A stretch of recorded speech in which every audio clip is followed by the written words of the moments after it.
Canada is a country rooted in the rule of law, and the protection of our citizens is paramount. That's why, when our law enforcement and intelligence officials began pursuing credible allegations that agents of the Government of India were directly involved in the killing of a Canadian citizen, Hardeep Singh Nijjar, on Canadian soil, we responded. As the RCMP Commissioner stated earlier, they have clear and compelling evidence that agents of the Government of India have engaged in and continue to engage in activities that pose a significant threat to public safety. This includes clandestine information gathering techniques, coercive behavior targeting South Asian Canadians, and involvement in over a dozen threatening and violent acts, including murder. While attempts have been made by the RCMP and national security officials to work with the Government of India and Indian law enforcement counterparts on this matter, they have been repeatedly refused. This is why, this weekend, Canadian officials took an extraordinary step.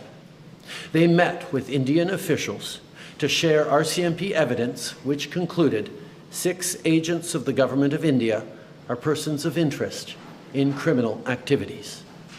And despite repeated requests to the Government of India, it has decided not to cooperate. The evidence brought to light by the RCMP cannot be ignored. It leads to one conclusion. It is necessary to disrupt the criminal activities that continue to pose a threat to public safety in Canada. That is why we acted, because we will always, first and foremost, stand for the rights of Canadians to feel safe and secure in their own country.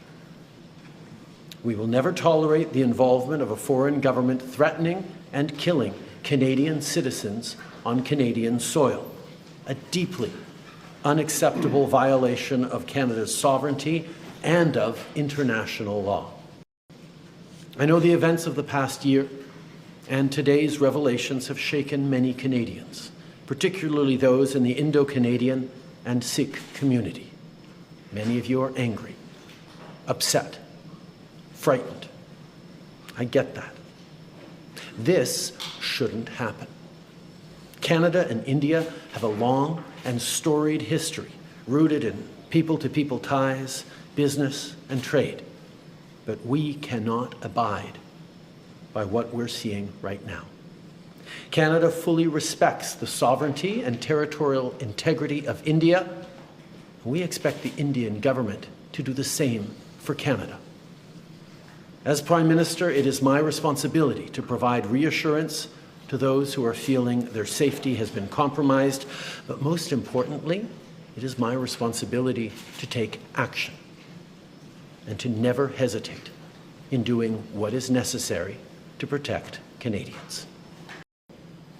I think it is obvious that the Government of India made a fundamental error in thinking that they could engage in supporting criminal activity against Canadians here on Canadian soil, whether it be murders or extortion or other violent acts. It is absolutely unacceptable for any country, any democracy that upholds the rule of law. That is why we have taken such significant measures, why the RCMP chose to come out today and disrupt the pattern of Indian diplomats collecting through questionable and illegal means information on Canadian citizens that were then fed to criminal organizations that would then take violent actions from extortion to murder against Canadians. No country, particularly not a democracy that upholds the rule of law, can accept this fundamental violation of its sovereignty. Canada fully accepts and respects the sovereignty and the territorial integrity of India. We expect India to do the same. In this case, they did not. At the end of last week, I highlighted how incredibly important the meeting between our national security advisors in Singapore this weekend was going to be. He told me that he was aware of that meeting. I impressed upon him that it needed to be taken very, very seriously. The response of the Indian government has been to deny, to obfuscate, to attack me personally and the integrity of the Government of Canada and its officials and its police agencies. India announced it would withdraw its officials.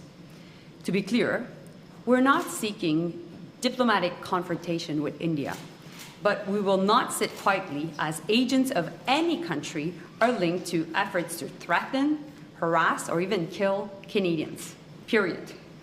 Canada is guided by the rule of law. We follow the Vienna Convention at all times, and we expect, of course, India to do the same as well. We will always continue to ask for India's cooperation to the investigation. I did so formally again by being in contact with the Foreign Minister of India, Foreign Minister Jaishankar, earlier today. The actions that are alleged to have taken place on Canadian soil are indeed a grave violation of our sovereignty and of Canada's rule of law. But I also hope that Canadians find relief in knowing that our law enforcement and national security agencies are working to keep them safe and to hold to account those who seek to harm Canadians. I strongly encourage all Canadians, and in particular leaders in the South Asian and particularly the Sikh communities, to continue to work with law enforcement officials. Minister of Law and Protection, can you outline